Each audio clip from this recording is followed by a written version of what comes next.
My name is Sean Kramer, and I'll be presenting a discussion on the novel The Trial by Franz Kafka. Let's begin with a brief summary. The Trial was originally written in 1914, but was not published until 1925, a year after Kafka's death. The novel was originally published and written in German, but has been translated multiple times over.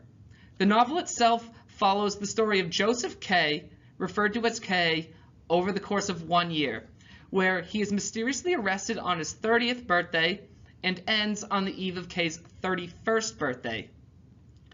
Throughout the novel, K claims his innocence, but as the year progresses, his once happy life begins to deteriorate as he becomes increasingly bothered by the comings of his trial. By the end, the verdict has come down as guilty, and as punishment, K is taken to a quarry on the outskirts of town where 2 court officials proceed to stab him to death. While reading The Trial, an interesting aspect of the book is that Kafka refuses to inform the reader nor K about any details of his arrest or about the court system itself.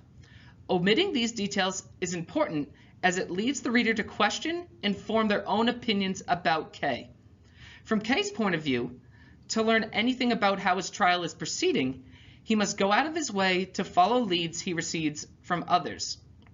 The credibility of these people is suspect, as oftentimes they are somehow connected to the courts in some manner, but their relationship is so weak that not everything they say can be taken as truth. And overall, omitting these details plays into the central theme of the novel, which is totalitarianism in bureaucracy. We, as readers, can see firsthand how a totalitarian bureaucracy can blindside their citizens without any evidence or burden of proof. From this unique point of view, we are subjected to the same situation as K. The reason for his arrest is unknown, and the nature of his crime is never mentioned. We are unable to learn any details concerning how the trial is proceeding, and are essentially left in the dark, searching for any type of clue. And almost all the people K speaks with are somehow connected to the courts in some manner, silently judging him. For instance, K visits a painter whose job is to paint portraits of the court judges. Here, we learn that K can never truly be acquitted and be a completely free man. Instead, his 2 only options are an apparent acquittal or a protraction, where in either scenario, the courts can reopen his trial and bring him back into this madness. To build on this totalitarian theme is this image taken from an artist depicting the book. Now, we see this man walking on a lighted street, but 2 eyes are looking over him. In this image, we view these 2 eyes as the court system, which is looking over its citizens and judging them. K, who is the man walking, has no idea that these eyes exist and is just going about his normal life. And overall, the impact of this trial takes a big toll on K.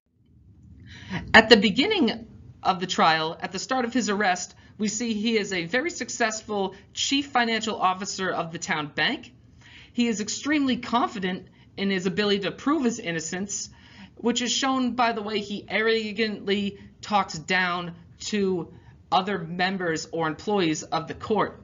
But as the trial progresses and he becomes more transfixed on the comings of his trial, we see a drastic change in his personality. Instead of successful, he is seen as timid and often being compared to a dog waiting for the commands of his master, which in this case the master would be the court system itself. And this timidness turns into a weakness where K has essentially given up any hopes of being a free man and has come to accept his fate, that nothing he does will help him. Thank you.